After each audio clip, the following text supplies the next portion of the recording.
Hello, both sides of the conversation family. We welcome you to this virtual space crafted especially for you. My name is Jada Curry, and I'm both sides of the conversation's marketing director and graphics design specialist.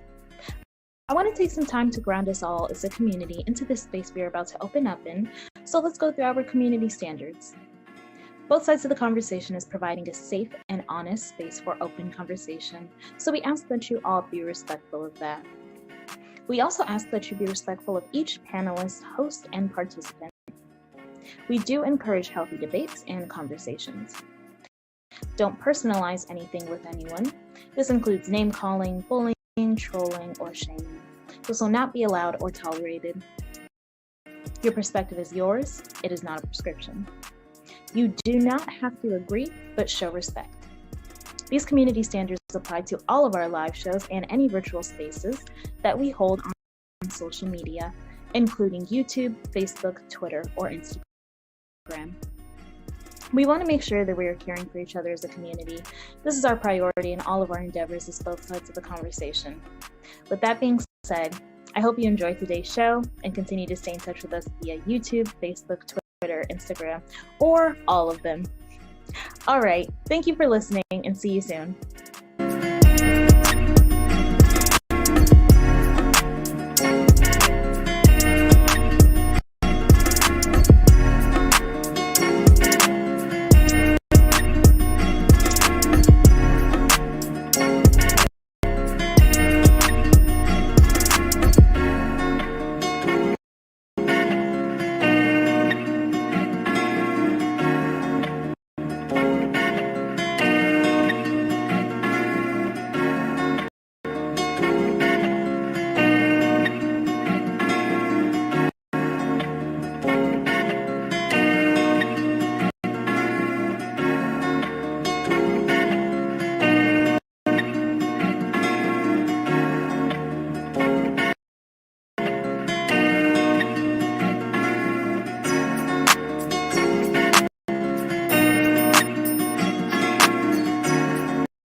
Happy Sunday. Welcome to Both Sides of the Conversation. I'm your co-host, Tony Rochelle.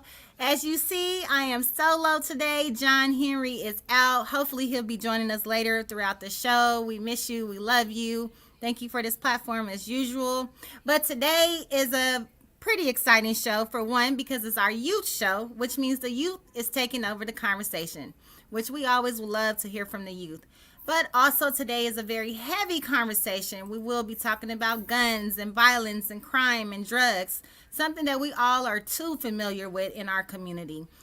We know that this is a hard subject and this is not always something that we want to talk about, but this is what makes this a conversational based platform, is that we need to talk about it so we can decrease all this crime, all this gun violence, all these drugs, and get to the bottom of like why these things occur in our community. So I'm just getting you prepared, community. It's going to be a heavy show, but the youth is going to hold it down. So you guys make sure you support us. And if you never heard of us before, welcome to coming here for the first time. And tell people about us. Tell people about what we're doing. This is a community-based platform. This is our platform as well as your platform. And we're looking forward to today's show. But I'm going to hand it over to the youth, and we're going to go right into our world announcements. Hi, Kendall. Hi, everybody. Hi, Miss Tony. So I am doing the community announcements the world announcements for today. Let's start off with it being election time. I hope you all cast your ballots this past Tuesday in an effort to make your voices heard. Vote, vote, vote, vote, vote. This past week, a University of Kentucky student was arrested after verbally harassing Black students on campus and yelling racial slurs. The 22-year-old student is facing several assault charges as well as public intoxication. The University of Kentucky condemned the racist behavior and said that the well-being and safety of the university students is the number one priority. Another world announcement we have is Kyrie Irving being suspended with no pay for less than five games due to his refusing to say he had no anti-Semitic beliefs after posting a controversial video to his social media. And then the next world announcement that we have for today is going to be a tropical storm, Nicole, that had sustained winds of up to 75 miles per hour this past Wednesday after passing over the Bahamas. Winds had extended up to 485 miles per hour. More than 5.3 million people were under hurricane warnings and 4.1 million are under a hurricane watch. So we're praying for those people as that's happening. And then this week, we also saw the tragic death of Takeoff, who was 1/3 of the Migos. So during the show, we will discuss the senseless murder of Takeoff, a part of the rap group The Migos, whose funeral took place on Friday, November 11th at the State Farm Arena in Atlanta, Georgia. So now that the world announcements are done, we do have Miss Nia coming on to do the community announcements and the BSOTC announcements. Hey, how y'all doing? So for the community announcements, we have the 100% College Prep 2023 HBCU College Tour and informational meeting on Thursday, November 17th at 6 p.m. We have it in person and virtual. So in person, it will be at 1201 Mendel Street, San Francisco, California. Next, we have Calling All Gamers for Xbox 6 PlayStation Game Tournament on Friday, November the 18th from 4 p.m. to 8 p.m. And that will be held at San Francisco City Hall. For more information about that, you want to go ahead and email the 3gsinvestments@yahoo.com or keshcares2022@gmail.com. Next up, we have Mackey's Corner, first annual suicide awareness and prevention community event on Saturday, November 26th from 2 p.m. to 6 p.m. at Hamilton Park, San Francisco, California. For more information about that, you want to go ahead and email mackeycorner@gmail.com. And last but not least, we have the Asian and Black Community Cookout on Sunday, November 27th from 11 a.m. to 4 p.m. at The Crossing in San Francisco, California. For our Both Sides of the Conversation events, we are in search of volunteers. Our work is inspiring and feels good. We make a difference in the community with tangible results to show it. We are a highly driven group with positive impact. We do our part in changing the narrative. Not only will you contribute to the community, but you'll also learn a lot and gain knowledge in your field of interest within the organization. We value your ideas and input. Sign up to be a volunteer today. You can make a difference. Next, we have Both Sides of the Conversation Capacity Building Fundraiser. It is currently live. Please visit our GoFundMe page and make a donation at gofundme.com. Okay, the link is on here, y'all. Okay, and then next we have support Both Sides of the Conversation while you shop online. Amazon Smile donates 0.5% of your eligible purchases on Amazon to Both Sides of the Conversation. All you need to do is start your shopping at smile.amazon.com and choose Both Sides of the Conversation as your charitable organization, and the donation will be made at no extra cost to you. Go to all of our social media sites for more news on how to give back to your community and support BSOTC.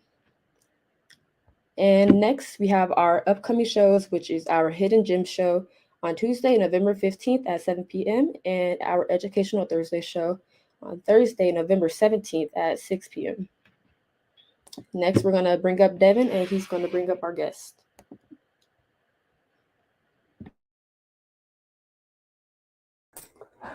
What's going on, community? My name is Devin Ward from the Bay Area, as you all know. Before we bring on the guest, we're going to hit y'all with some stats real quick. So in 2022, so far, there has been 34,982 gun violence deaths, 251 children were killed, and 570 were injured. 1,058 teens were killed, and 2,987 were injured.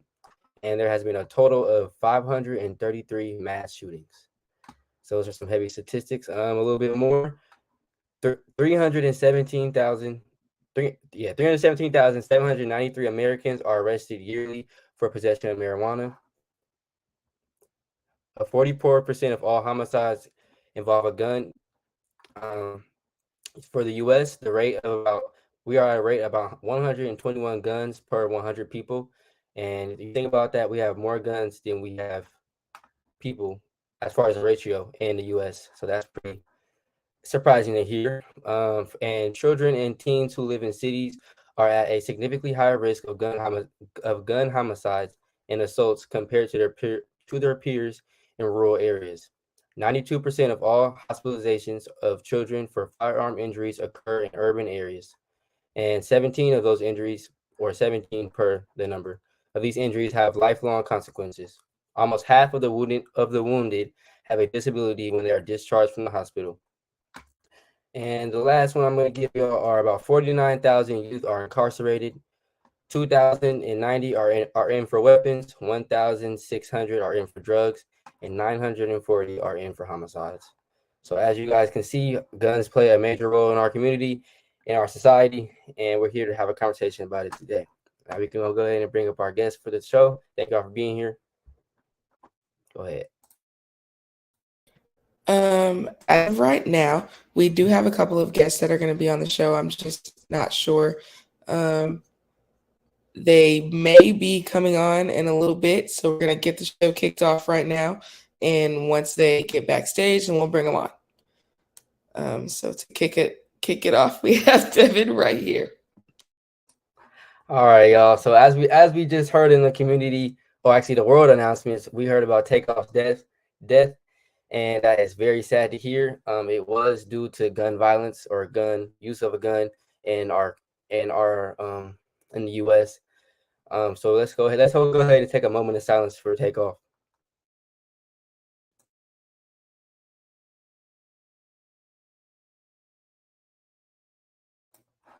All right, thank you all for that. In addition to Takeoff, there has been a number of gun violence deaths in the rap industry. So we like PNB Rock. There's a few in the Bay Area that I could name, but we all know that that's what happens in our community. So I want to ask our panel here, how do y'all feel about Takeoff's death? Could it have been prevented? Was he in the wrong place at the wrong time? Is it just another thing of gun violence? What do you think? Well, first, I know that our guest Jordan, he's gonna come on the show, so let's welcome him in onto the panel. Perfect. But me personally, it's sad. It's sad to see in our community.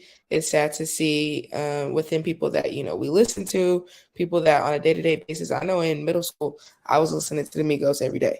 So it's sad to see people that kind of are big figures in our lives or in the community, especially in the Bay Area, just seeing senseless gun violence just for no reason. It's ridiculous. So that's sad for me to see. Yeah, I hear you. We all grew up on the Migos, especially Takeoff. He was very impactful in our community. Although some of his lyrics may include something about the gun, about a gun, he has been an impactful and shining light in a significant person to his community. So I agree with you. Nia, what do you think? For me, it's just sad because he seemed like you don't ever hear much about Takeoff. You always hear about Quavo, this Offset, this, but you don't ever hear about Takeoff. And now he just dead. Like that's crazy. Like that's just so crazy because he seemed like the one who's like who don't be in the mix. Like, and it's always the quiet ones. Bullets don't got no name. Ain't got no name because it wasn't even his problem. It wasn't even his beef. So that's just crazy to hear about. And it's also you saying that just reminded me of literally us being out, if we're out in situations and people start fighting or somebody you look and they're making a bunch of noise or people are running or something, even if we have nothing to do with what's going on, bullets don't have no name. And we say that even like the four of us, Deja's not on here right now, but we say that all the time. Definitely. So it's sad that we have to have that mentality, but at the same time, you really have to watch where you are, and watch what your attention is going to and where you're gearing yourself to, because that's why you don't go towards the fight, you go away from it. Because even if somebody is, trying to shoot a certain person, bullets don't have no name. It can hit anybody. So it's sad that we have to worry about that in the community, doing stuff that we shouldn't have to worry about dying doing. I agree, especially because he was just at the bowling alley, and so that's something that's for places where people just go to have entertainment and enjoy themselves. When you said the saying that a bullet has no name on it, it just reminded me of a conversation I had with my grandma. She called me after he died, and she was saying how because he is who he is and a public figure, and he made it out of whatever environment he was in at a younger age, he should. You have to move accordingly, basically, was her point she was trying to make. So you have to move as if you know who you are and your surroundings. So she was saying that he should have been he should have brought his homies to a bowling alley where he knows it's safe, where his family are, therefore to prevent those type of things from happening. Because like you said, a bullet doesn't have your name on it. And I heard stories saying maybe the bullet wasn't for Takeoff, or it was just shot sprayed in the air. But at the end of the day, it did hit him, and he did end up passing away. So it's a tragic to hear. And then even then, because there's so many different stories, I even heard that somebody said it was somebody in their camp, in the Migos' camp, that ended up shooting, and it hit Takeoff, which is literally the exact definition of a bullet not having a name. Even if they were trying to do something else for the other people, trying to shoot and hit the other, side or whatever, it ended up hitting the person he was trying to protect, essentially. Which is why gun violence is so sick, because it's like, it's unnecessary. Even if it's really an issue, that issue could always be settled with words. Even if you really feel like you have to be violent with hands, anything, I feel like something that's not deadly. That's really the point that I'm trying to make. Like, I don't know, it didn't have to be deadly. I agree. I was actually going to ask the question about, do you guys think there's other alternatives for self-defense? Because a gun is in our Constitution. So, it has been written into, I guess not stone, but I'm going to say stone. So it's something that the American society does live by, and you have the right to bear arms. But do you think there are other alternatives to using a gun, buying a gun, or do you think a gun is one of the main options that we need for self-defense? Honestly, we're so deep into like people open carrying and things of this nature. Like almost everyone has a gun. It's like we're too deep in. Even if they do ban guns, it's like they're never going to disappear. Like, there's always going to be something with a gun. But I wanted to piggyback on what you had said a little bit earlier, because you were saying that when you go places, you want to go where it's safe and whatnot. But I was just thinking, because we have friends, like close friends who rap this and that, and it's just so sad because you see older people getting, not older people, artists, I'm trying to say popular artists getting killed and things of that nature. But it's like, what if our friends blow up and it's like it's sad to think about, because what if they get so big to the point where now people want to shoot them, now people want to take them out because they're too big. Like, you guys understand what I'm trying to say? I definitely get it. Yeah. every time, especially when a rapper in the Bay Area passes away, that's the first thing that goes to my mind. Like, you know what I'm saying? Like, even Savion, Savion's an artist. You know what I'm saying? So, and like, just to support his music, everybody should go subscribe, go follow, go listen to Savion's music. But back to the Savion. conversation, he could potentially be put in those environments. So I don't, I get what you're saying. It's sad to hear, and it's sad that that's what we have to live by in our society. Yeah, and just the fact that, like you said, in the Bay Area locally, it's not even just these big rappers like Takeoff and PNB Rock and everything. Slow B, like rappers that are literally in our community, dying in the streets and being gunned down and everything. It's sick, especially because like if it was one of our friends that are rappers, they literally stuff like that would happen over haters. Somebody hating on them, their come up, hating on what they live for. And we obviously, as friends and as supporters, we want them to blow up. They want to blow up. That's their dream. They want to be rappers and make money off of what they're doing, off of their words. But at the same time, it comes with the other aspect of haters and people feeling like they shouldn't be in a position that they're in. And it's scary. It really is, because these are people that are close to us. But back to, I saw a comment about recording the gun violence and recording what's going on, and I think that is sick. I think that I shouldn't be able to see somebody's last moments. I feel like that's almost sacred, and it's so sad and so terrifying. I shouldn't be able to see that. I shouldn't have to go on Twitter and hope that I don't see a video of somebody laying on the ground dead, and I feel like in moments like that, you don't even know yet if they're dead. So instead of helping, instead of calling 911, instead of seeing if somebody is a doctor trying to resuscitate, you're recording. And that's almost like clout chasing to me. Like you want to send that to TMZ and be the first person to break the story or something. That is crazy to me. And I feel like people are losing humanity in those type of situations, because clout is a hell of a drug, and people always want to be the first person to tell somebody else, or they always want to be on camera or to be the person of importance. So I feel like that whole thing, that whole concept of recording anything like that is just sick. Definitely. And it's crazy to think that you see somebody laying on the ground about to die in their last moments and like, let me put my phone out, record. Like, why? What are you even thinking in that moment? Like, that just doesn't make sense to me. Unless you're like trying to get, I guess, evidence or something like that. But nobody is thinking about all that in that moment. They're thinking like, oh my God, like somebody's dying. That's crazy. That is so crazy to me. Yeah, I definitely agree too. But to the other side of that, I think not recording like their death in their last moments, but when it's publicized that so and so passed away and how they did it, I think there could be some positive light to just showing the community what goes on, or showing the world what goes on, and informing us and society about like the type of things that do happen in real life. So I do think there could be some positive to that, but it's mostly on social media, it's the negative things that tend to go viral and trend and spread faster, and that's just kind of how it is. I guess we feed off negativity. I'm not sure why that happens, but yeah, it's sad. The community want to know where the rest of the youth team is. So let me tell y'all, community, these are college students. They broke, they got to work.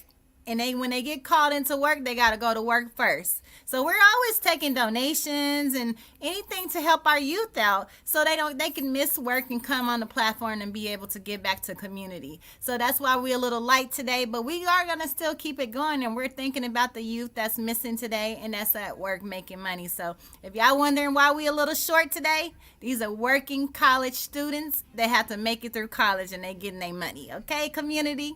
Go to our website and you can definitely donate to us. We are really appreciate it. Ain't that right, youth? Appreciate you, Miss Tony. We all got chaps too. No lies. They got Cash App, they got Venmo, they got Apple Pay, they got all of that. Or y'all can send it to me and I'll make sure they get it, okay? But I was gonna ask the question to you guys. What do you think about stricter gun laws? I feel like that's always a topic of conversation, especially when it comes to the time of voting and passing laws, trying to figure out, who's going to be in office and everything. Gun laws come up a lot. And do you guys think that we should have stricter gun laws to help combat the death toll, or do you think that we shouldn't and kind of go with the whole guns kill people or people kill people, not guns? What do you guys think? I think that's a good question. I think that I don't know. I know that guns. I think, well, coming from a California perspective and coming from the Bay Area, our laws are kind of stricter on guns. So I do think that does, or it can help promote peace and limit the being so easily to use a gun, or limit the proximity you have with the gun. But traveling to college and going to school in the South, I do see that the laws are changed, and it's pretty much it's still violence. So I'm not going to say that laws can just change the stats on gun violence that we have in our community, but I do think that they can help. I think it's going to take more work than just laws, though, because people can create guns, like literally hand make guns themselves. You don't necessarily have to go buy a gun just to have a gun. So I do think it will help. I wish I could pull up the stats right now on, because I know California does have stricter laws, but out here it's like open carry. It's like you see guns every day in the South, and I wish I could pull that up right now because I don't know if those laws are working with California people as opposed to out here. But I know it makes, like, I can speak for myself. Atlanta is very crazy. So I understand the gun laws. People are truly crazy out here. Like, people are getting killed over mayonnaise at Subway. So it's like, I don't know. I don't know if I would change the gun laws. If I could do something myself, I would take away guns as a whole. But that's not possible. So I don't know if stricter gun laws would really even work because it's not really the laws as opposed to the people who are carrying the guns. Yeah, and to put it to provide another solution, I think that to not necessarily ban guns, but to do more than just that, I think it can be a good thing to have, I guess, like put the gun. I've seen on YouTube there's been a trend of put the guns down and put the gloves up. So, like the question we asked earlier, just other alternatives to using a gun. Back in the day, you hear stories about I guess my uncle told me y'all used to stand in a square and have a stick or something. Whoever knocked your stick off, then they start fighting. I don't know what y'all used to do back in the day, but I know that it was more of a use your hands things and less of a gun thing. And I think that those methods can help the community a lot. Do you guys think that? Go ahead. I was just gonna say, I think that the three of us specifically, because we've all lived in California and lived in the South, we can kind of see the difference between the two. And me personally, I feel safer. I know that it's crazy in California. People are dying left and right from gun laws, but I almost feel safer in California in areas like Nia said, subways or gas stations and stuff like that, because everywhere you go out here, somebody is carrying a gun out. You can see it. And it's not anything, nobody cares, honestly. And so even though in California people are carrying guns, you just can't see it. I still feel like, me as a woman, I feel safer in California with gun laws being the way they are, being stricter. But I saw a comment, actually my mama had commented that, by the way. Shout out Ms. Rhonda, she the best. But the gun laws are for law-abiding citizens, and I completely agree with that. I feel like a lot of people that in California that use guns and shoot guns and kill people and all that type of stuff, murderers, they don't care about the laws. They're not thinking about the laws that are set in place. So even if there were stricter rules or whatever, it's still gonna happen. So it's hard to gauge what we can do to combat that, which is why it's so sad, because even with stricter gun laws, who's to say that people are gonna follow the law? And I agree with you because Now that I'm thinking about it, I do feel safer in California. I know out here, like I'm always watching my surroundings, being aware, but I find myself doing that a lot more out here than I do in California. Like I walk into the grocery store, the gas station. I'm like looking around everywhere, like okay, let me just make sure because people are crazy. They snatch me up. Really, I'm small, so I know I always have like three eyes out here too in California. Yeah, you definitely make a good point. And the saying that gun laws are for law-abiding citizens. That's real. So I'm glad, Miss Rhonda, shout out Miss Rhonda. I'm glad she said that because that's true.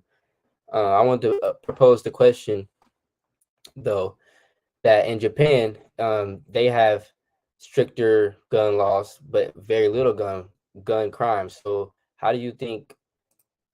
So I guess their laws in their country, their laws do kind of make a difference. So what do you think is the difference between living in here in the U.S. versus Japan with as it relates to their gun laws? Um, Me personally, I feel like it's really the people that live in the area. Honestly, I feel like because in other countries they have started off with strict laws, people that's the standard. The laws that are put in place have been put in place for years. It's not like the standard is out here and we have such bad violence because the laws fluctuate. Um, in Japan, the standard is that's how they were raised. That's how well, obviously I don't know how people was raised, but I feel like looking at places like Japan and Korea and places that have such strict laws, I feel like the violence isn't super bad because the standard is I don't know. The standard is to act like that all the time, if that makes sense. I feel like even if we switched to have the same laws that they have right now, if we today switched completely to have stricter gun laws the way Japan does, people would revolt. Honestly, like it would not work because of the way that everybody out here, just the standard is completely different. People they don't react to laws the same way they do in other countries. No, I definitely get what you're saying. You're saying like we're kind of built on that. That's our foundation in a way, right? And it kind of relates to like the systematic of racial profiling and racial justice and how that's just what America is almost built on. So yeah, I definitely get what you're saying. So Miss Sakati actually pulled up these stats, and there's about 1,900. Well, I told her to compare the deaths between California and Georgia, and she said about 1,900 in Georgia and about 3,500 in California. So that's crazy. Crazy. I would have thought it was like it would be opposite, But I guess it kind of makes sense because I guess since we are open carry in Georgia, people feel a lot safer, or people don't want to mess with you. I guess you could say because we don't want to have a shootout. So I guess that kind of correlates. But I'm surprised by those stats actually. I am too. I get what you go ahead, Kendall. I was just gonna say at the same time, maybe I don't feel as safe because this isn't where I'm from.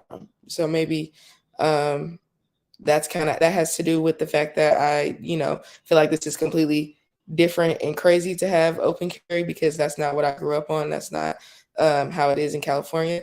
So maybe the stats make sense. It's just, now my dad and chimed in too. But anyways, maybe maybe that's why it feels so crazy to me. He makes a good point too.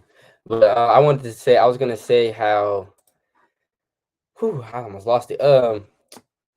Someone made the point that because what Nia was saying, because everyone in the US is armed, we're kind of a like our whole nation is the army, and so to speak. So like you said, like if everyone has a gun, it kind of makes it more safe because it's like, well, you don't know if that person has a gun or not. So yeah, I wanted to bring that point up. Someone made that in class the other day. Made that argument. Okay, Will said California's bigger, which that does make sense as well. But it's still just like the laws, everything is just it's too much for me. It's too much for me. Devin, And you got then Another question? Yes, ma'am. I was gonna ask, how easy do you guys think it is to buy a gun in our community? Too easy. Too easy, too easy, too easy. I just in my thought process, I feel like it's obviously harder to buy a gun legally, but it's still not hard. Like it's not. Um, Buying a gun legally is easier than like trying to gamble or trying to like it's small things that shouldn't be harder than buying a gun that are, and that's crazy to me because people die by the hands of a gun or by a bullet. So it's way too easy, and it's too easy to be in situations where you could die from a gun as well. How do y'all feel about like, the mass murderers, the people who, shoot up schools, churches, that sort of thing? How do you feel about them having the access to buy like automatic guns like that, like machine guns, ARs? Like, why are we not like just selling handguns as opposed to guns that will shoot 100 bullets at a time? Like, Um, how do I feel about it personally? I think that with there really is no need for like an AK unless you're trying to cause harm. I know guns can be um fun and a hobby for some, and that if used in the right area, in the right space, in the right mentality, they can be a tool and something of not, I don't want to say entertainment, but I guess like a hobby for some people that can do that. But I think that there needs to be um I guess more of a preparation for the people to use those guns, and more of like, why do you need it, how long are you going to use it for, and like you say, yeah, no one but military should have access to anything that uses a magazine. I kind of agree in a way. Yeah, we're not everyday people are not going to war, so what do you really need an AK for in a way? Yeah, and I was some gonna people, say. Sorry, Nia. I was gonna say the same thing. It's not necessary. Um, Even if you do feel like to protect yourself, which I completely understand, in a society where gun violence is so huge, I can understand feeling like you need to protect yourself and feeling like you need to own one. That's fine, but we don't need semi-automatic rifles. Like we don't need stuff like that. We don't need things that could kill hundreds of people at a time. Um, Small like the guns that they use for school shootings and mass murders and stuff like that. I feel like we shouldn't have access to those at all. and I some people agree, will and say, sorry, Devin. Some people will say, they use it for animals and whatnot, or like hunting. But even that, it's like, why are you killing deers for fun? Like, I or Devin, don't laugh at me, but I'm No, serious. let's talk about That's it. that's a crazy hobby to me. Like, okay, you can shoot a gun, but I just don't understand the whole killing aspect of it, or trying to shoot them right in the neck so they die on impact. Like, that's crazy. It's like sick in the head kind of to me. to answer the question, do you think more jail time will solve the problem for gun? I do not think that's going to solve the problem for guns. I don't know. The answer is no. I just don't think that's going to make that big of a difference. There's still going to be people in the everyday world using and buying guns. But I want to also bring up the point that if Black people or people of color were to go and buy AKAs like at once, and a lot of people doing it at one time, they would probably change laws, and they wouldn't allow everyday people to just go buy AKs and things that are used in the military like that. What do y'all think about that?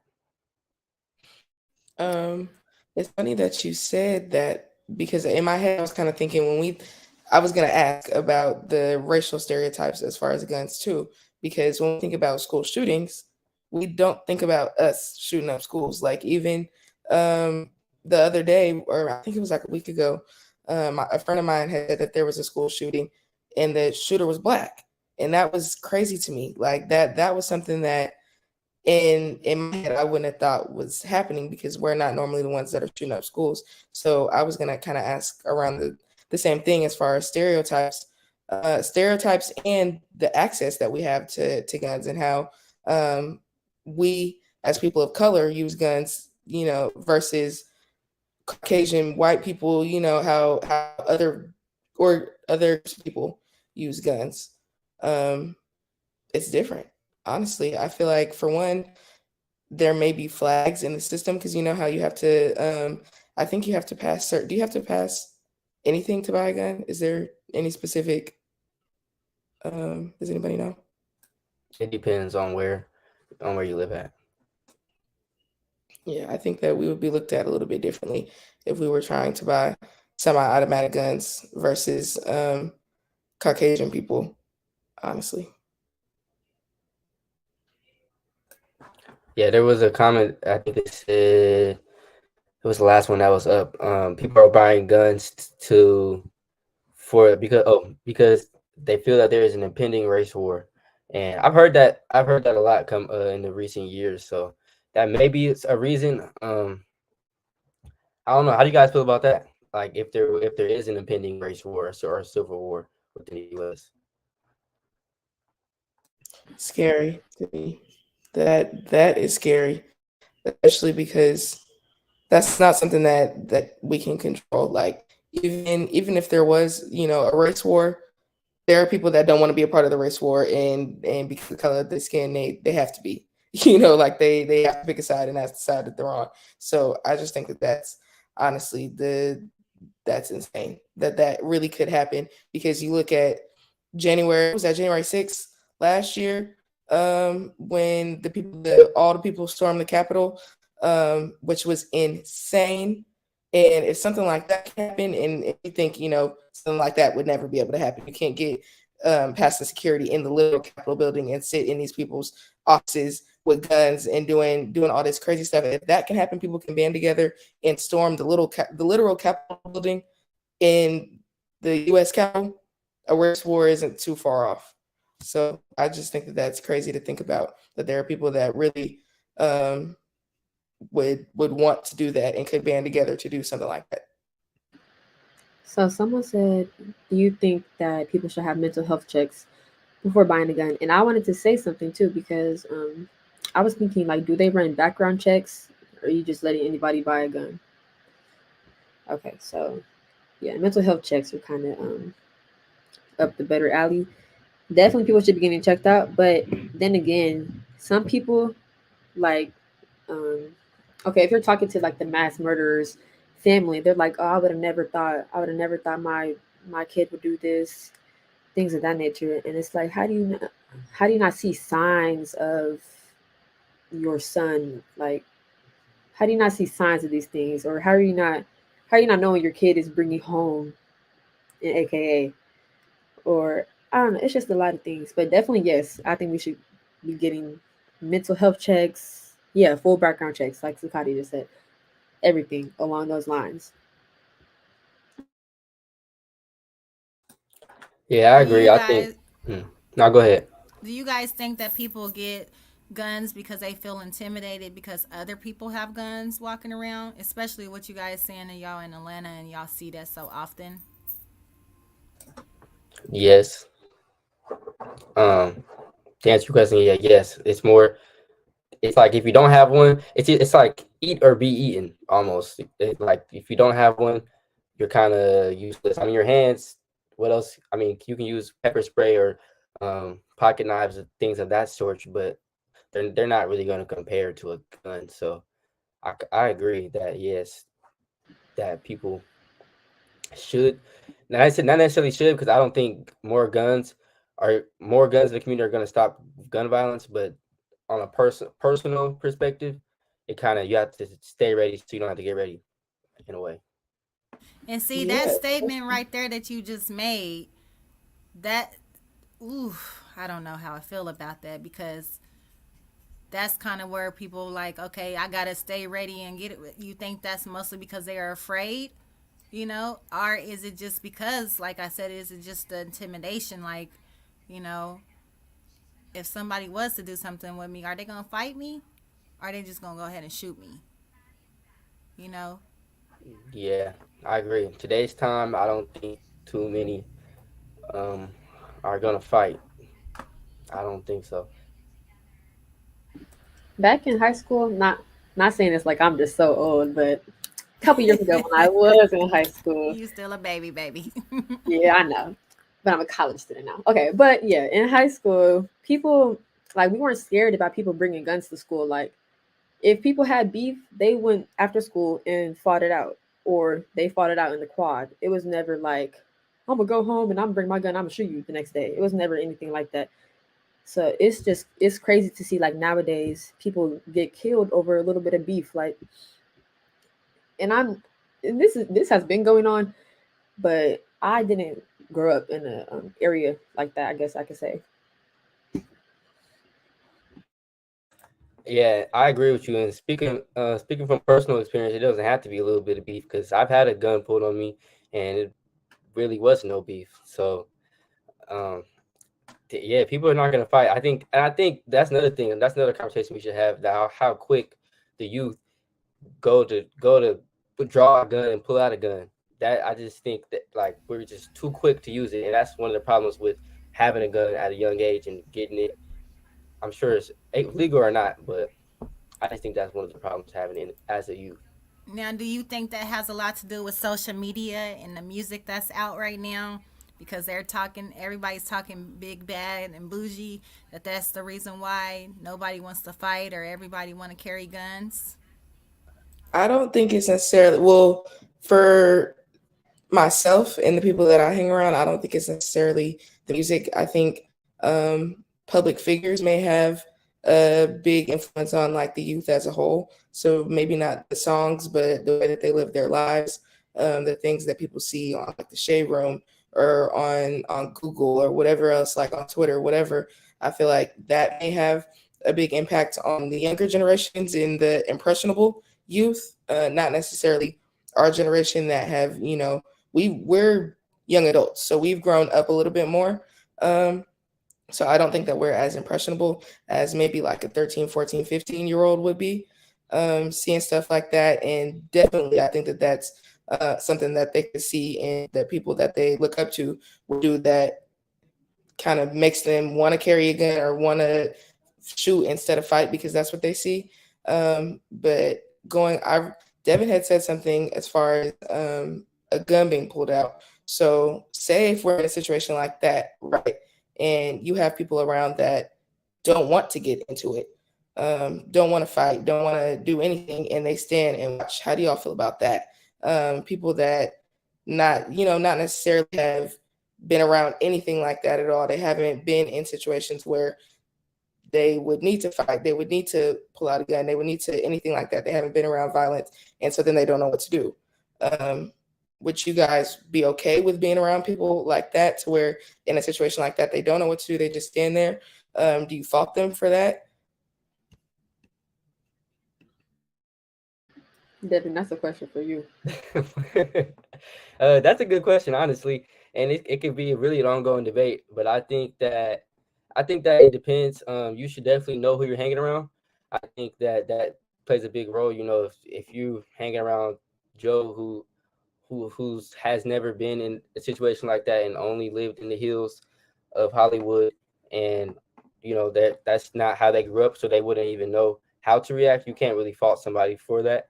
But I also do think that that's why you should know who you hang around, you should choose who you hang around, and you should have those conversations before, because you never know what can happen. So you should have those conversations before things like that do occur.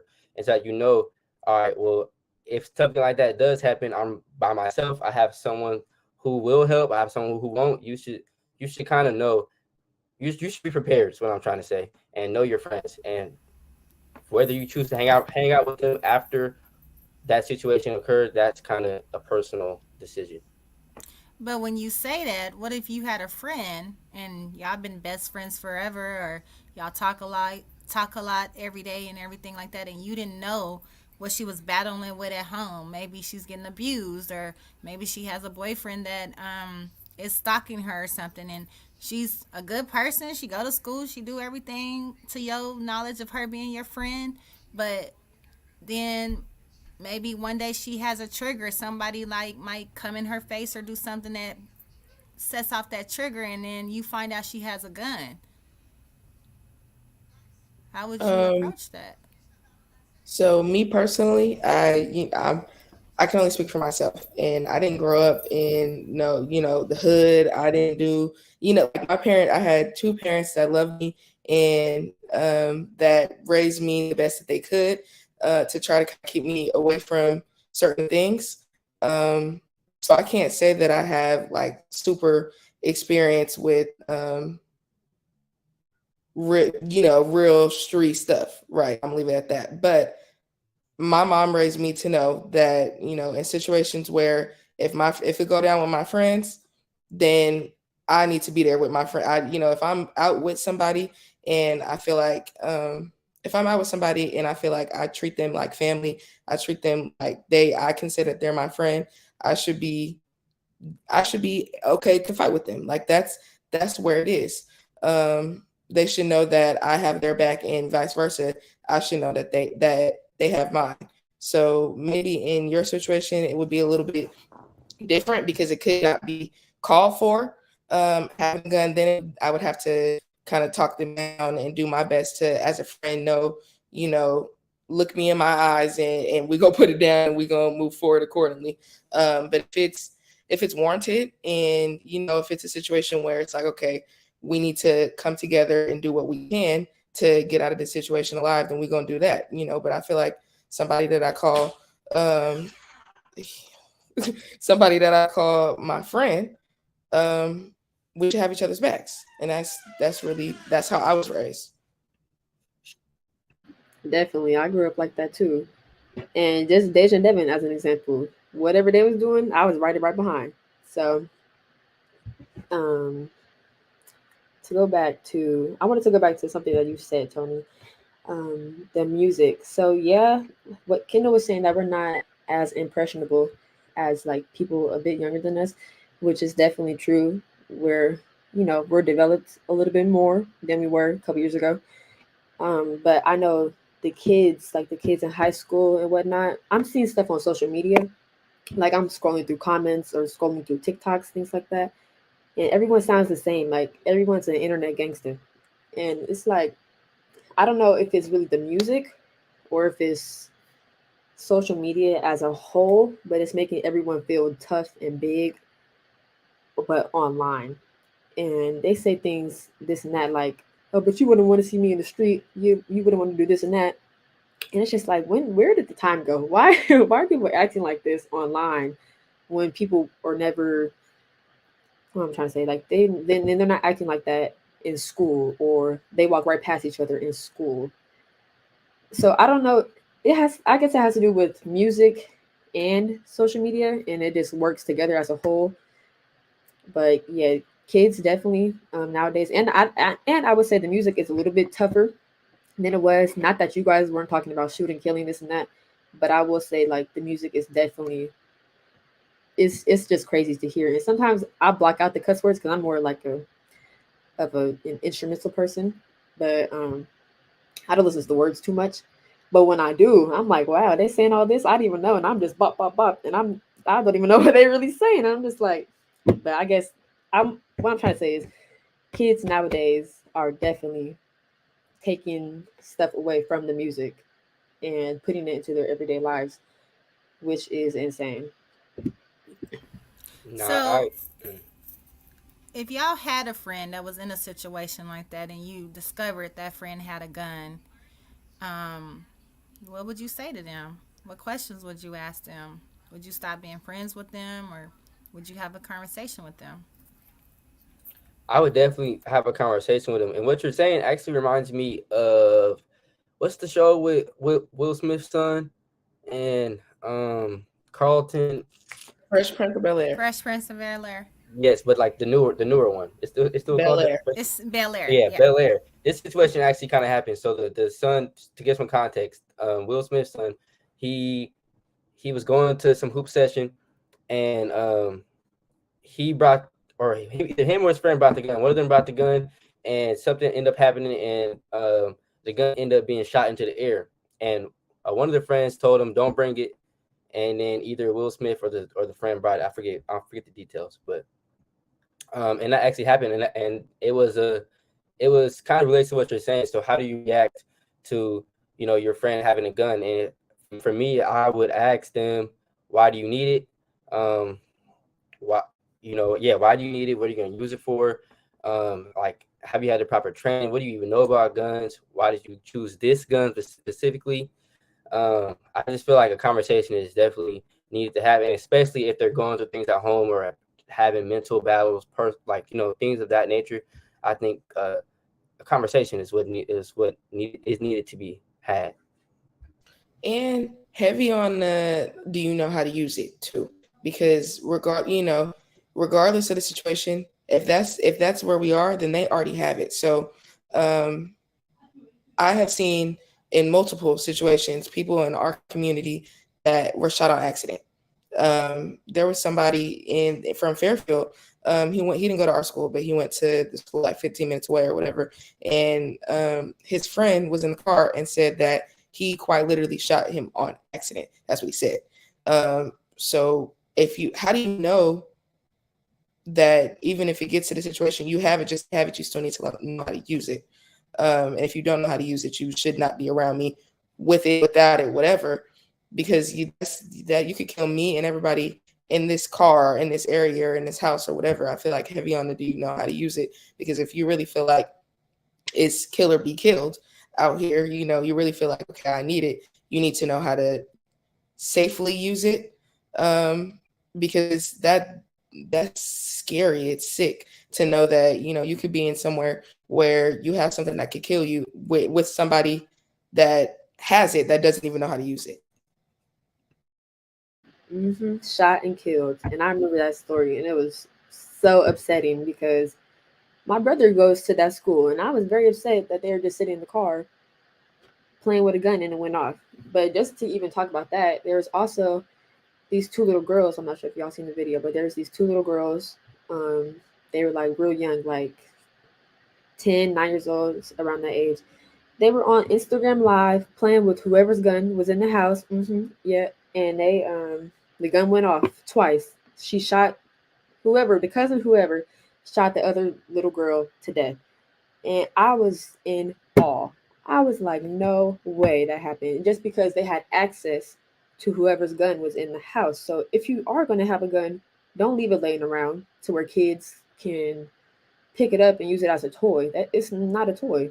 You need to put it somewhere high, somewhere safe, somewhere only you can access it. So that was crazy. And I know whoever's mom, whoever guardians who were in that situation, whoever the guardians were, I know they were devastated because they're probably thinking now it's their fault, which I'm not gonna say it is, but now they're probably thinking that it's their fault because they left the gun lying around. But it's just crazy to think about. Like, anything can happen. Anything, you never know. You never know when it's your last day. Now, do you think, I know those children, that was a devastating story, Nia. I remember that. Now, do you think with having older kids in the house, do you think that it's important for the parents to talk to their older children about that they even have a gun in the house, like for whatever reason?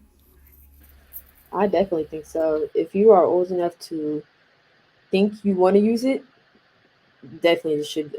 Yes, their parents should be talking to them. Definitely, especially teenagers, because nowadays they think it's cool to carry it around or this and that. So a conversation is definitely needed when you become of that age. And if you're not of age to be talking about guns, then you should be nowhere near it.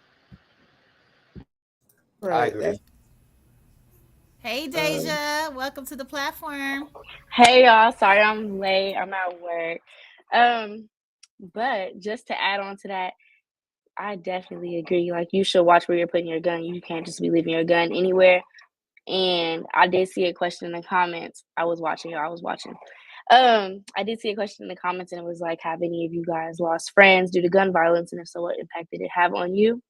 By Princess. Yes, actually, I lost a friend 4 years ago. We actually all know him. I don't know if Kendall know him, but Devin and Nia, we all know him or knew him. His name was Amar.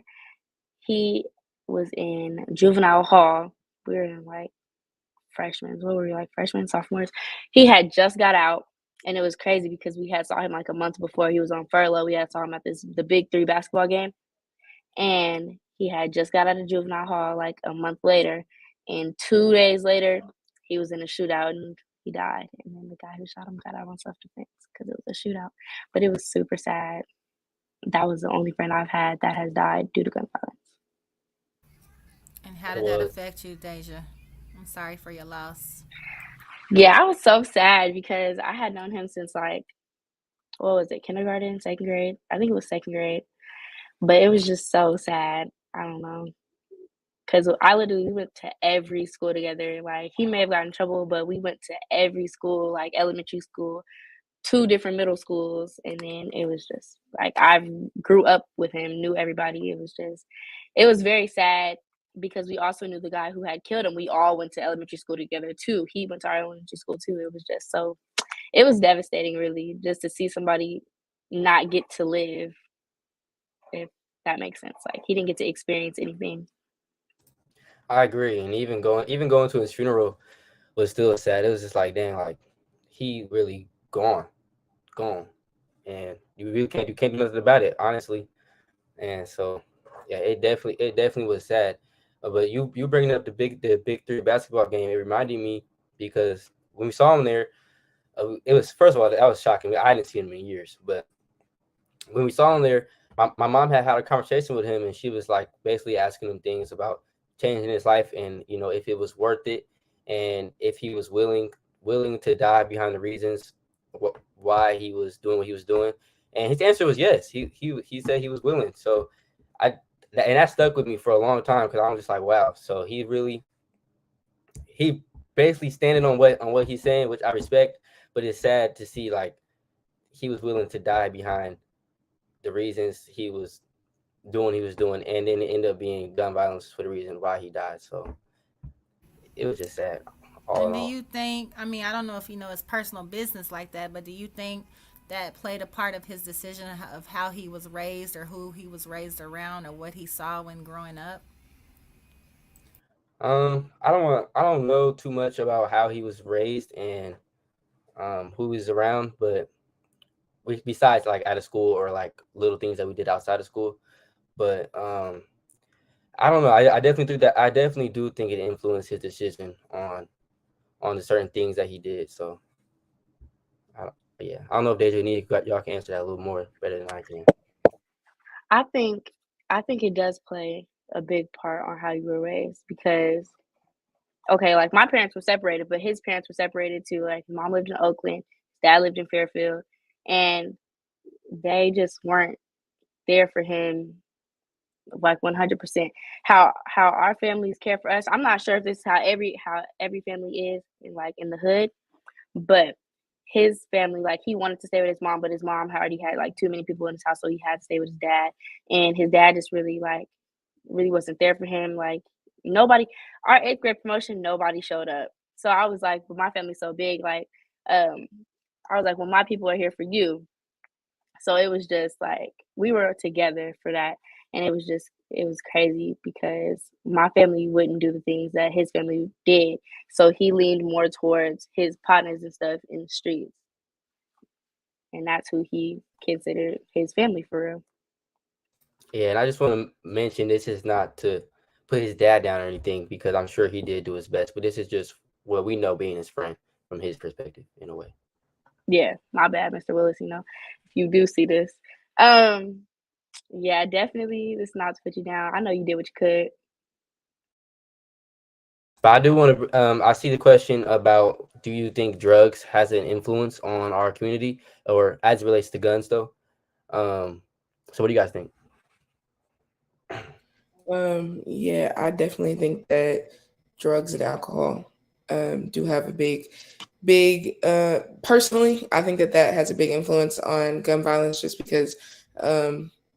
We're young, so obviously we're around people that are drunk or high or whatever the case is or whatever. And there has been multiple situations where I can see, not like me personally or the people that I'm around, but I'll see people that get riled up and because of the intoxication, they want to do something, right? So I feel like that could definitely have an effect on gun violence, just because you're not in your right mind necessarily. And if you have access to something that could kill somebody else and you're not in your right mind, those two things don't mix.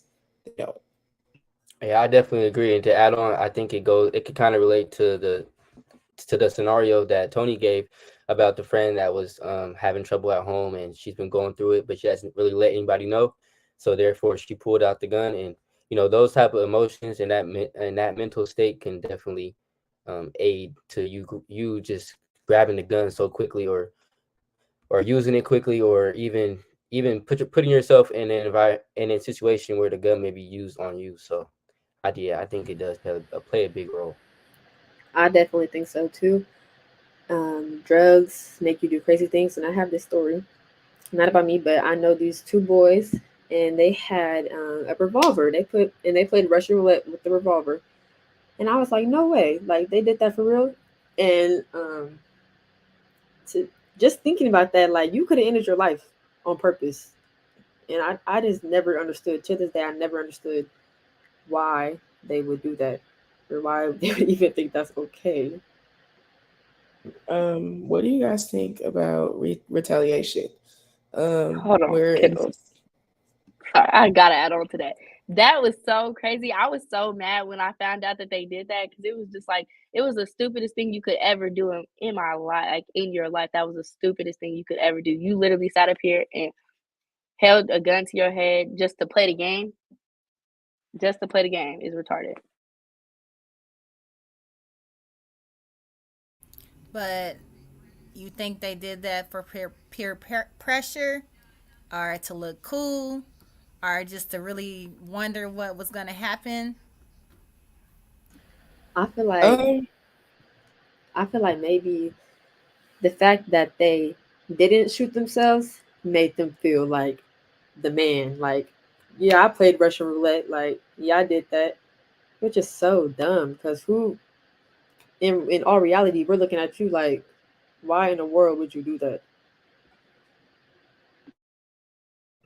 yeah, and honestly, it really, at the end of the day, it don't matter the reason if you get shot and killed and you killed yourself. Like it really doesn't. So I feel like it's just crazy, because even me personally, if I don't care how hard Devin is peer pressuring me to do anything, or somebody else, anybody random is peer pressuring me to do anything, I'm not putting a gun to my head to try to like to play a game. I just feel like that's something that is insane.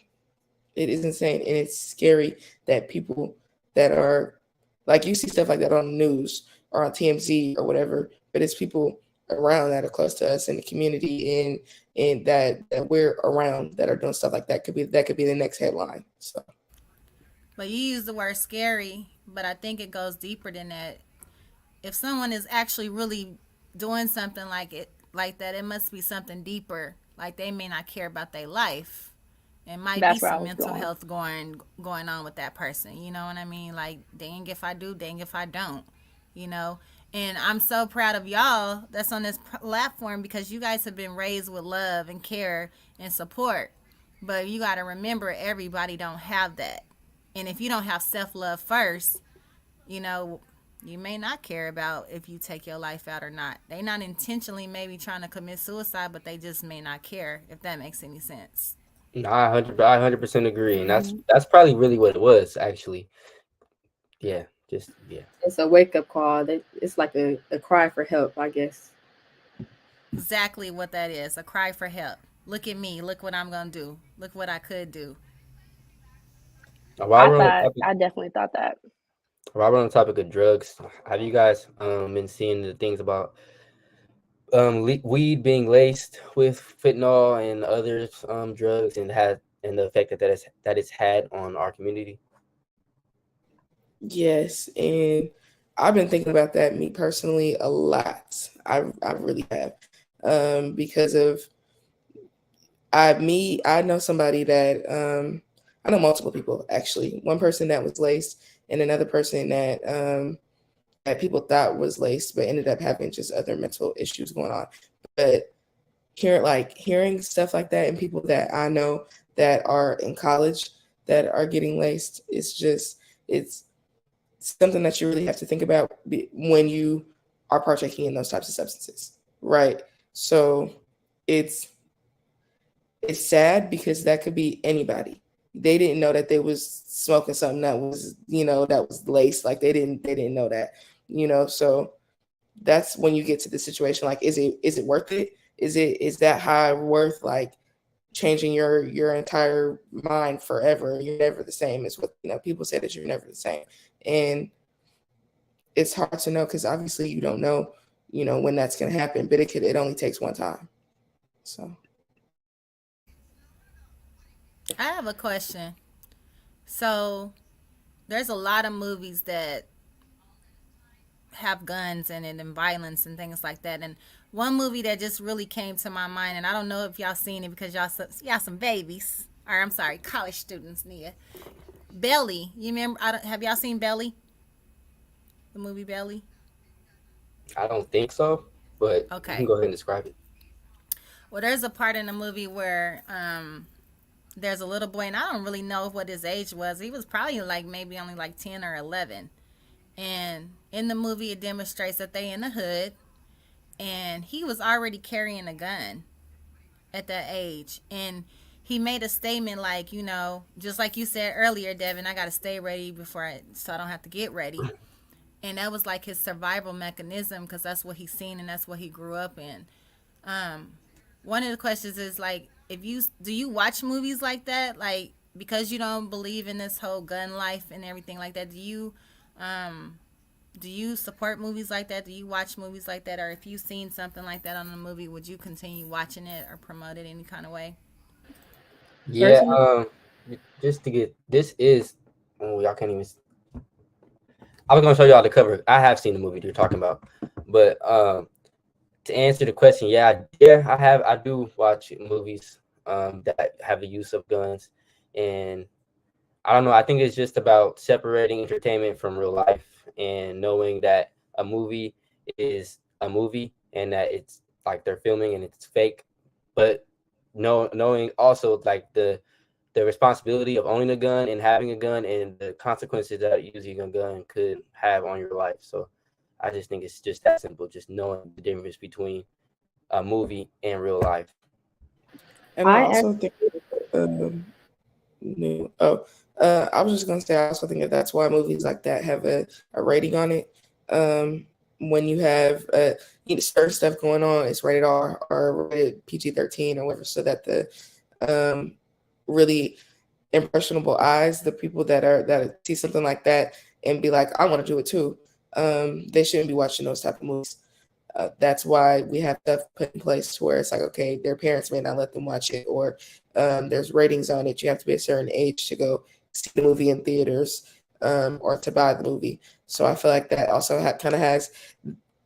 plays a part in it too. I feel like at a certain age, you shouldn't see something on TV. Hopefully, as an adult, you shouldn't see something on TV and it make you want to do something else, or it shouldn't influence you that much. But I feel like the ratings do help with movies or music or whatever. To me, I feel like I do support those movies because I think they bring more awareness than anything. And like Sakati said, the music is worse. I agree with that too. Like a movie could show you one thing, but a movie also shows you the outcome. Music is just it's just there. Oh, hey John. But yeah, music is far worse than movies. Movies can actually show you, if you do this is what can happen. Hey John. What was you gonna say, Deja? What's going on with the team? I see y'all working today. I'm walking through the airport. Great conversation, young people. John look like somebody pimp. Right. No, that's that Niner gang. Y'all already know what time it is. It's Niner gang today. Yeah, go Niners, go Niners. But yeah, I was gonna say I still watch the movies, and I agree with Nia. It does show the consequences, it does show the outcome of gun violence and what utilizing gun or being in the streets ends up like. I just watched Menace to Society the other day, 2 nights ago, And I feel like that was a really good, example because they lived the street life. It showed him like being young and being introduced to it by just people in the street, and then growing up selling drugs and everything. And then in the end, he was about to leave, and like he chose this girl or whatever, and this girl convinced him to leave. They were moving out, and as they were filling up the car, this guy drove by and shot it up, killed all three of them or two of them. But he died moving out, and it was just crazy and it was a kid in the way. The kid almost got shot. It was just crazy. But I feel like, yeah, those movies are necessary because it really does show you. And people who don't take movies into consideration are tripping because it's a good example. And you know what's another good example? Boys in the Hood. And I say this because Ricky is the one who, it's kind of like the Migos, if we talk about today. Ricky is the one who died when he really wasn't even associated in all of this. He was, trying to go to college, do this and that. But he got killed because his brothers were trying to be in the street life, So it's just crazy to think about. Back to saying bullets don't have no name, and they don't. Like you got killed just because you were associated with this person and that person. Yeah, that definitely plays a role. Watch who you surround yourself with. Go ahead. Even at the beginning of Menace to Society, or maybe it's the what do you call it? Like the funnier version. I can't think of the exact term right now. But at the beginning of the movie, at the beginning of the movie, he pulled out the gun and shot the Asian lady in the head because she said something. I think she said something about his mom or something like that. So that just shows you how quick people can pull out a gun, use it, and the effect of that was long lasting. So yeah, I think who you hang around and who you choose to hang around definitely can play a role with gun violence. I also wanted to bring up the point of Tony, in the scenario that you gave earlier. You said that we didn't know that the friend had a gun, right? And that can play a bigger role too. Like say you're driving around in the car, you get pulled over, and these type of things do happen in our community as well. But you get pulled over and the gun, so your friend who you didn't know had a gun is in the car with you, and so what do? They either take the gun with them when they get out the car, if you have to get out the car, or they're gonna leave it, and then that could play a bigger role of who's gonna claim the gun. You know what I'm saying? And it's just things like that. Y'all know how deep it can go, but it's just things like that. So I think it's important to know your friends and know who you choose to hang around as well. And know that if you choose to go that route, if you choose to jump off the porch, as they say, like if you choose to do stuff like that, don't bring other people into your decisions. What you do is your business, but don't bring somebody that doesn't choose to do those same things with you. If you know that you're about to do something that is illegal or they wouldn't do themselves, either let them know, give them that option, or leave them out of that, because that's how you bring people into deadly situations, and that's how a lot of the time people that have nothing to do with it get shot and killed or die in situations that could have been prevented. And that goes to say, don't carry no gun if you're scared to use it, and especially don't go in public with me and you're scared to use your gun. Don't flaunt it. It's just don't get no gun if you're not going to use it or you don't know how to use it. Yeah, I feel like I have said this so many times. If you get in a situation and you got this gun, you do this, you do that, and you get in a situation and you can't use the gun, what do you look like? What do you look like? And I don't want to be on here acting crazy, but what do you look like? It's awful. What do you look like? And that'd be my last time hanging out with you. I think it's also important to add the note of, some people grow up and their family, they kind of get tied into things through their family. Like, so this happened with your little cousin. So now we got to go, and now we got the gun and we got this and that, and it just can become something bigger than what it was. And what are you supposed to do as a teenager or as a youth, and your family is doing this? So how do you handle that as a being in the youth with gun violence and your family's tied in with it? I mean, you can't. I mean, you could try to stay out of it, but it's like we know this girl, her mom is real crazy. and whatnot, she always in some mess. If her daughter is in mess, she's in mess too. You know, she the one who bring all the weapons and this and that. So it's like, what can you really do, like, besides not associate with your family? If they want to be a part of that life, I feel like you don't technically have to be, if you just separate yourself. But at the same time, it's like you can't really. Yeah, I feel you. That definitely sounds easier than what it probably is in real life. So yeah, I hear you. And I I also agree. think I'm that not at a gonna certain lie. age, what'd you say? Go ahead, Kendall. I'll go after you. Oh, I was just gonna say, at a certain age, though, I feel like you should be able to make your own decisions. So, regardless of how you were raised, once you get to be an adult, your parents' decisions and how your parents go about their life can't be the excuse for everything that you do. Um, you know right from wrong, and even if your parents didn't teach you right from wrong, you've been in other situations other than your parents.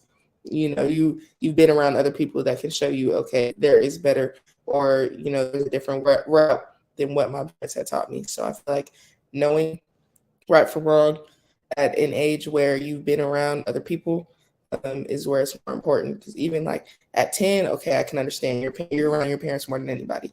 But once you get to 20, there's no excuse. Yeah, I think that my bad, Tony. No, go Day. Go ahead. Okay.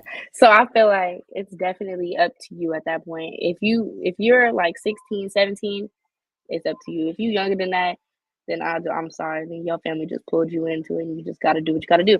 But if you're like of age to make your own decisions and you are okay with not associating with your family, because at the end of the day, they're gonna think you were scary, and that's just gonna build a wall between your relationship. And yeah, if you are okay with not associating with your family, then that's that. But if you're not, then you gotta go. Not gonna lie.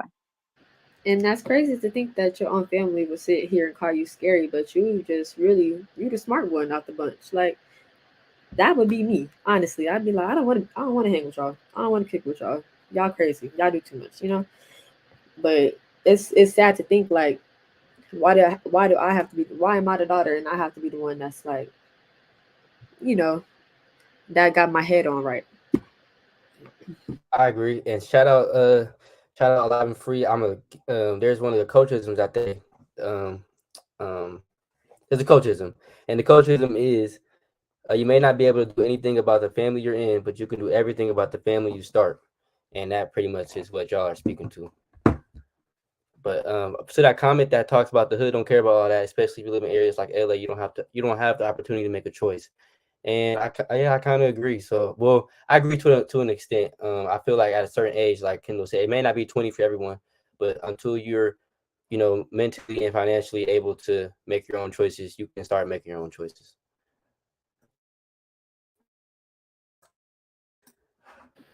Sometimes you can't though. So I understand the hood don't, whatever Sakati just said, I understand the hood don't care. But me personally, I would try to, I'm calling somebody, I'm calling my granny, like, can I come live with you or this and that? Like, it's things you can do, but at the same time, yeah, she right, the hood don't care.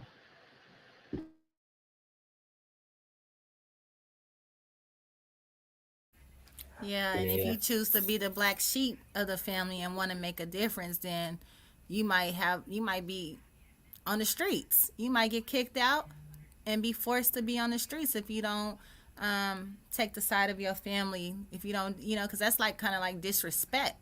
Because everybody know you're supposed to put your family first before you put anybody else. And so, but if there is someone out there that's dealing with this type of issue that we're talking about, just know that there are shelters. There are places that you can go if you get disowned. But I believe that somebody at least has one friend. So always talk to your friend first, because like you might be friends with Nia, you might be friends with Kendall, and they might talk to their parents and tell them the situation of what you're going through, and you never know, you may be able to go stay with a friend first. And then if you don't have a friend, because you're an outsider, because I can't assume that everybody has a friend. I hope that everyone has at least one friend. There is places, there is shelters, there is help where you can get help, where you don't have to be tortured with being with your family and making, bad decisions. You can break the generational curse. You can.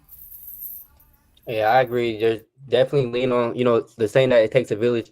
So definitely lean on those friends that you can and that will help you. Because I know we've had plenty. Me and Dave have had plenty of friends lean on us, stay with us, come spend the night just because whatever it was. So and this is why we have things like this platform to hopefully some youth are watching and they can learn something from today. And yeah, so there's definitely resources. I agree with everything you said, Tony. I see this question has come up a couple of times. Nia, you asked it, and Deja, you asked it. Do you feel like we need to carry a gun? So I Who want to know go first? I will. I will. But I know me. Okay, I would say before college, I didn't feel like I needed to carry a gun too much. But moving out here, like now being on my own, like me and Deja live together but alone. So it's a little bit more scarier. Like I don't have, a dad to go back home to. It's a little bit more scarier, especially living by yourself, especially because we are women. So to short answer to the question is yes, I do feel like I need to carry a gun only because of it's just it makes me feel a little bit more safer. But like my mom, she always told me too. She said, "Don't carry no gun if you are scared to shoot it." Which, but I mean, I don't know. I feel like I do need to carry one just for my safety, but I feel like a gun also attracts more danger to you. Just the fact that you have a gun, people will feel like they need to try you. That's what I think. I'll go next. I I agree with what you said, Nia. Growing up, I didn't feel like I needed a gun as much. Now being 20 years old, almost turned 21, and living in the South right now, I do want to get a gun. I do want to learn more about the type of gun I'm going to choose. I want to be prepared. I want to know how to shoot it, and I don't feel like I'm not emotionally stable. I do feel like I am emotionally stable enough to own a gun. Like I'm trying to say, I won't let my emotions get the best of me in small situations. Um, but yeah, I agree. I think I've had a gun pull on me twice now, so it's like I don't know. Not that I want to get a gun just to react, but I would feel safer having a gun, especially being a black man in America. I would just feel safer having it on my own. Yeah, I can go. I agree. I feel like me personally, I feel safer. Um, I feel safer being with people that have guns, if that makes sense. Not me personally having it, and being the one to shoot it because honestly, I'm scary. My friends know I'm scary, so I don't want it. I don't. But I do feel safer when, like, say, if I'm with a friend and I know that he knows how to use it, he has one, he can, protect us if need be. That does make me feel safer. I don't want to. Like, I feel like I can understand it, and I would love to say that I would want to have one for my protection just in case, but because of the type of person I am deep down, I don't know if having it would do more harm than good, if that makes sense. But I feel I feel safer when if I'm out, I'm not by myself, I'm with my friends that I know can protect me if need be. If some go down and somebody else has a gun, towards us and the people that I'm with, I do feel safer. Okay, me personally, living in California, I don't think I would. I would need a gun, but now that I'm in the South, I'm in Georgia. It's an open carry state. I 100% need a gun, and I am 100% getting a gun as soon as I turn 21. I'm straight to go take the test. Oh, actually, I don't even need a test. I can just go get it as soon as I turn 21. But I agree with Nia. Like, you do need a gun. Everybody has a gun. It just you will feel definitely. I 100% will feel safer with a gun, and I also agree with Kendall over there. She said just hanging around people with guns makes her feel safer, makes her feel more safe. And I also agree. You never know what situation you could come into. And I ended up, I had went to a party in Social Circle. Social Circle was about like 45 minutes outside of Atlanta. And one of my friends he was performing. So we had went and somebody had ended up shooting, but they were shooting outside of the party. And I just feel like um it was crazy because we were inside and I was just like, oh my God, but everybody we were with, they had searches at the door. So all the boys we were with were like, we don't have it, we don't have it. It was all in the car. And then we ended up leaving and the people we had came with, they had shot his window. They shot his window because where he parked and his tire. So when we drove off, his tire went flat and we had to stop. And it was about like 2 o'clock in the morning. Like we're in Social Circle. If y'all know, Georgia is like, it's white. Okay, it's pretty white outside of Atlanta. So we had went to a gas station and a Waffle House. The gas station was closed. So we went to the Waffle House. The Waffle House had a lot of white people. And it was just like, it was kind of like scary because I'm in the South and I know it's pretty racist here, but they both had guns and they're both over the age of 21. So I was just like, okay, I did feel more safe. Definitely getting one. So And for me, it goes back to don't have it if you can't use it. So I feel safer with people that I know, know how to use the gun, know what they're doing with it, know that they know the importance of it, and they're also mentally stable. And I stand on the fact that if you have it just to have it, you shouldn't have it. If that makes sense, So I feel like it really depends on the person, and people should know themselves enough to know if they should or shouldn't have it. I agree. And just to mention, us wanting a gun, I don't think it goes back on any of the statements that you made earlier, because I still support stricter gun laws and having it. I support what I said earlier, is what I'm trying to say. But to bring a question to the conversation, Hold do on. you guys think? I got one more thing to say. Okay, go ahead. Okay, so I also agree with Devin. Stand on what they said before about stricter gun laws and stuff, but just because we're in Georgia where they're not so strict, they bend a little. And also, starting this winter, I will be we'll be going to the gun range. To stand on what Kendall said, definitely learn how to use it before you get it. And that perfect to my next question, which I was going to ask, was do you guys think gun preparation and gun preparedness and learning how to use a gun is a better tool to help with gun violence, like using it correctly and things of that nature? Definitely. Yes. Because I don't know how many of y'all have ever actually shot a gun. So the first gun that I ever shot, I was about your age, maybe a little younger. I was in high school, and I grew up in Oklahoma. It's country as hell, okay? I grew up in a little town where, like, you see my house and you have to literally drive to see your neighbor, okay? So if you can imagine, I'm a tiny little thing and I'm shooting a shotgun. So when I shot it, I flew back. You know what I mean? And it was the power that it had. I mean, it was kind of exciting, I ain't gonna lie to you, but it was scary too, But nobody told me that I was gonna fly back when I did it. I literally fell back, fell on the ground. The gun fell on me too. I could have easily shot it off again if I would have, depending on how I fell back. But to your question, you should definitely go and shoot it for the first time. You should definitely get training. You should definitely see the ammunition that it have to even see if that's something that you even want to, get into.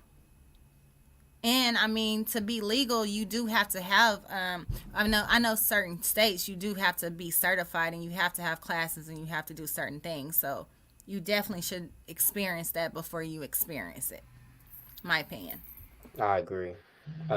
My first time shooting a gun was this year too, and it was a shotgun. But luckily, I have my roommate is from Texas, and he legally owns his gun, and he showed me the correct way to hold it and do all the things I need to do to use a gun. So I didn't fly back like you did, but it was shocking and it was thrilling at the same time. So I agree. Yeah, gun preparedness is definitely needed. Me personally, I have been scared of guns my entire life. I don't like anything relating to guns, anything. I have shot a gun. The one time I did shoot a gun, it was like a little handgun, but I did shoot it. It was a little kickback. I was like, oh, okay, tried to do it with some, but it wasn't too much. It wasn't no shotgun like y'all talk about. But it is something you have to ease up to. Like, you can't just be. I guess it is exciting for some people. Like once they do it for the first time and they own their own thing, like they own their own gun, it's exciting for them probably. And mostly men, I would say it's more exciting for men. But yeah, it's something you definitely have to ease up to. Like it's not for everybody, so everybody shouldn't be carrying a gun unless you really feel like you need it. Or yes, that's it. Oh my god, my mama. I seen it. I said, "Oh shoot, you about to get a plane ticket back home right now, baby." Oh God, I was thinking like she is telling on herself. Go ahead. She said at Nia. Oh, I have another question to ask. Do you guys think, with gun preparedness and the school shootings and things, do you think it's a good thing for teachers to go through gun training and have to hold guns at school? Ooh, I that's a don't deep think at question. school. I really do not think that I can understand sentiment and why people, have introduced it, but I don't think that adding more guns to that environment with a bunch of kids is a good idea. I really don't, especially because um, you don't need all the mental health awareness and trainings and all that to become a teacher. You don't. So what happens if the teacher goes into school and they have a bad day? Or the student knows where the teacher keeps their gun and they shoot up the whole school because they had guns in there to keep students from dying. Like I feel like although I can understand the sentiment, it's just adding more guns to a situation that doesn't need them. Yeah, I definitely don't agree with that. Well, I agree with you, Kendall, but I don't agree that teachers should be carrying. It's just like a means for violence, pretty much, especially the kids who are not in an okay mental state. Like Kendall said, they're gonna, oh, where does Miss So So keep her gun? Like, yeah, it's just that's too much. Devin, I want to say something to you. You told us that someone has pulled a gun on you twice, and first of all, I'm so sorry you had to go through that. I've never been through anything like that. Um, but do you think that like other people that, because we kind of heard your perspective of the gun situation, but do you think that like other people has experienced what you experienced, a gun being pulled on them or even being shot, that made them want to go get a gun even more? Yeah, definitely. If it can happen to me, it can happen to anybody. And um, yeah, to answer your question, yeah, I do think, especially being shot, I think that's probably 10 times worse. You could have died. You could have died it being pulled on you, but being shot, you really could have died. So, um, revenge is a real thing, and I do think retaliation is something that goes through people's minds. It definitely went through my mind. I'm not gonna lie, but um, I just know how deep that can go, and I don't want it to get there. So I just chose not to do that. But not everybody thinks like me, or was raised to think like me. So I do think that yeah, that could happen. I do. And I was just gonna say along with that all, people are also paranoid after stuff like that happens, especially being shot. And I've been around somebody that got shot, and he was super paranoid, super duper. And that's understandable because you never know when it can happen. So going outside, it's like, do I want to go to these type of functions? Do I want to be at parties anymore? Do I want to go to the studio or whatever the case is? Places that people are getting shot, and you don't know. Yeah. I I wanted just to, okay. my bad, Age. I just want to bring it back to the teacher question real quick. What do you guys think is a better solution than guns though? Because school shootings are happening and are mass shootings and things of that nature. So what do y'all think teachers or they should have teachers do? Or what do you think teachers should do? And what do y'all think even about sending your kids to school with like a bulletproof backpack and things like that? Like, what do you think? I think the best solution is metal detectors in every school. everybody can't carry every teacher can't carry a gun. Metal detectors is probably the only way that metal detectors and obviously security officers 24/7 done throughout the school day. I feel like that's the most effective way. Yeah, I agree, but I feel like metal detectors in every school, not just the black schools, because I feel like a lot of the time, when you go into schools in certain neighborhoods, they have metal detectors, but then you go to a school in the same city in a different neighborhood and they don't have metal detectors. So I feel like a lot of the time, it's almost institutionalized or institutional racism because people automatically think that you're going to act a certain way because of where you grew up and where you come from and what has happened in the past, not necessarily what you have done as a person. So I feel like with that, every school should have metal detectors. If we add them, it shouldn't be put in places to target certain communities. It should be everybody. Yeah, I agree. I don't think, well, to add on to that, I don't think a metal detector is always just going to be like as efficient. You know what I mean? Because I feel like there's still, y'all kids. We was all kids. You gonna find a way to do what you want, what you're trying to do. So I just think that is a good step. Um, I don't know. At the same time, I feel like that kind of puts school in a perspective as like jail. I mean, you already have that environment where people are telling you what to do. You have yard time, and now you got to walk through security, like a metal detector, just to get to school where you're supposed to be safe and be able to learn. So I don't know if that's like a good model for kids. I do think that putting or having teachers have like a fighting, like whether it's taekwondo, whether it's boxing, something like that would be beneficial for teachers to do to help combat things like mass shootings and things of that nature. But yeah, I disagree when I say teachers should have own guns as well.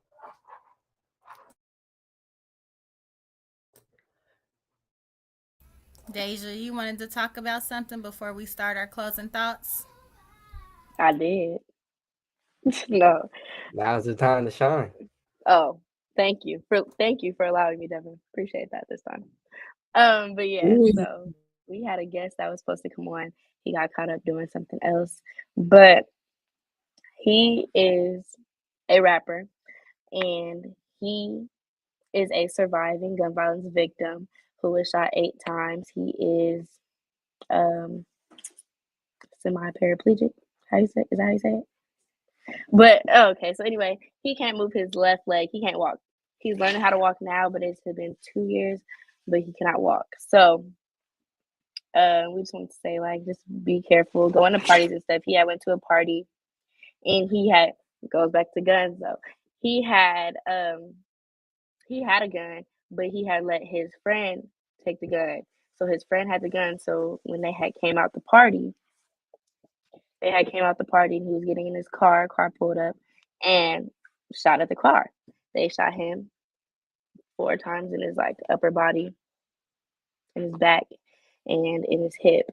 And then when he jumped in the car, he got shot in his spine and a couple times in his legs. And a couple of his other friends got hit too. And one of his friends got hit in the face. They're all alive though. Yeah, they all got hit in the face. Well, he got hit in the face, and then yeah, it was just crazy. He ended up calling out the car or whatever. But it's a blessing. Like now, he's kind of paranoid. But being shot is I just feel like it opens up your mind. Now he's grateful to be alive. You know how most like street boys don't really care. Like goes back to them playing Russian roulette. They don't care whether they live or die. Now he cares about living. Like he wants to do stuff. He wants to travel. He doesn't go and be on the block anymore or just block hug. He's more careful about his decisions and what he does, although he's a rapper. But being shot does alter your mindset, I believe, and it makes you change your decisions and the choices you make. I definitely agree. I know if I got shot and survived, I definitely would not be trying to be part of street life. I might even move out my city. I don't even want to be associated with it anymore. So I feel for him. Definitely, I feel for him. I do too. And then it makes me think about people that aren't anywhere near the street life, people that have nothing to do with it and want to be a part of stuff like that. And then it's like you see people are getting killed, you see people are getting shot and can't walk no more. I feel like if you have the opportunity to do something different, you should, see his story and be like, okay, I'm gonna make the decision to go right instead of go left. Or um learn from it. And I feel like he, talking to him, he probably has learned from it and he, moves a little bit differently or whatever this is. I feel like stuff like that and living it's a testimony. You have to learn from it, move different, and teach others to do the same thing.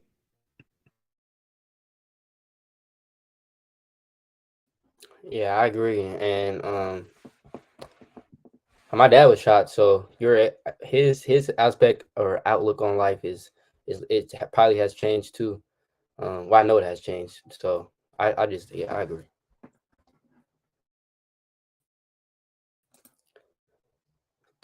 Well, this has been definitely a deep, powerful conversation.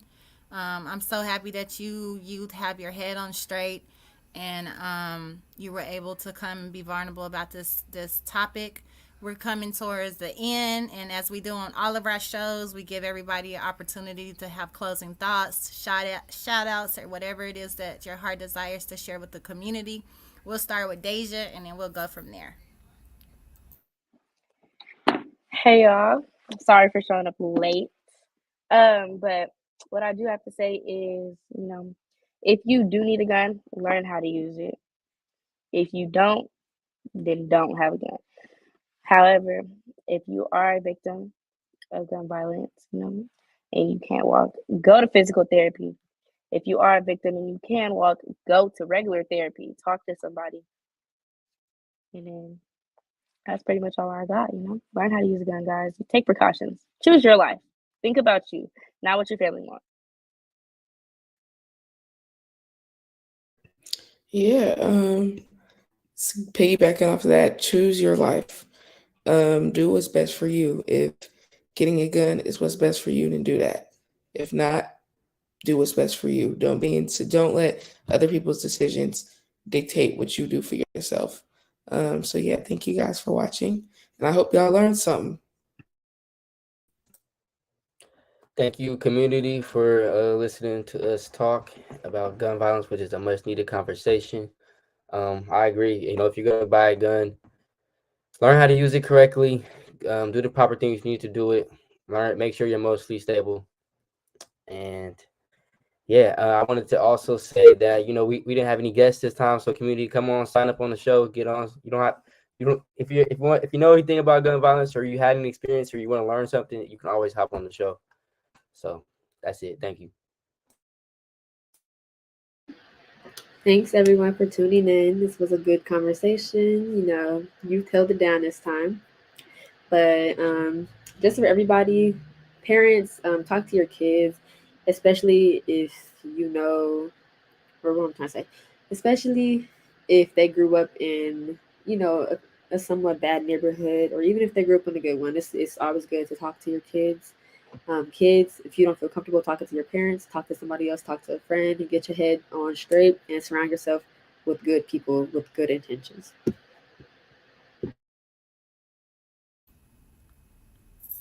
Thank you so much, youth. Thank you, community, for tuning into this show. Like Devin said, we're here Tuesday for our Hidden Gem shows. We're here Thursday for Educational Thursdays. And Sunday, we have our Sunday conversations.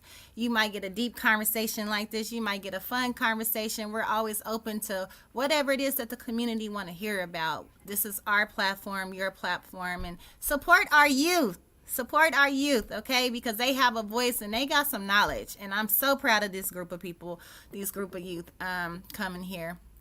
And again, like Nia said, parents, talk to your children. Talk to your children about violence and about drugs, the hard things that we need to prevent from stop happening in our neighborhoods. Gun violence feels too big and too powerful to stop, but it's not too big for you to take some real meaningful actions. You can control what you decide you can live with and what you can't. You can choose whether you want to do something or do nothing. But that's not the answer, community. Do something. Protect yourself. If you are scared, if you are nervous, reach out. Like we said on the show, reach out to a friend first. And if not, there's so many resources. And I'm sorry we don't have any resources displayed on the screen for you, but we will make sure to tap back into this topic and have some resources for you. But there's other ways of creating safety for yourself besides shooting each other or being scared to carry a gun. Community, we must do our part. We must do our part because this has to stop. This has to stop. And we just want to give love to all the families that's been affected by gun violence. We want to give love to the survivors. We want to shed love on people with mental health surrounding gun violence. I could never imagine how you feel because I've never been in that circumstance. But all we can do is be here for one another and prevent it from stop happening. We must live. We must stop this violence, community. So come on, y'all, do y'all part. Do y'all part. Reach out. Do something different. This is our platform. If you know someone that's a hidden gem and they're doing some amazing things in our community, please send them towards our way. We would love to highlight what they're doing in our community.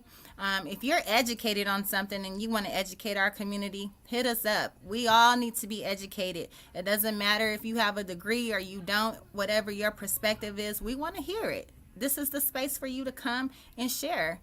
And again, any type of conversation that you want to hear or you want advice on, or you just want to be in the conversation and be on the platform, please come and visit our website, subscribe to all of our social media platforms, as well as subscribe to our newsletter.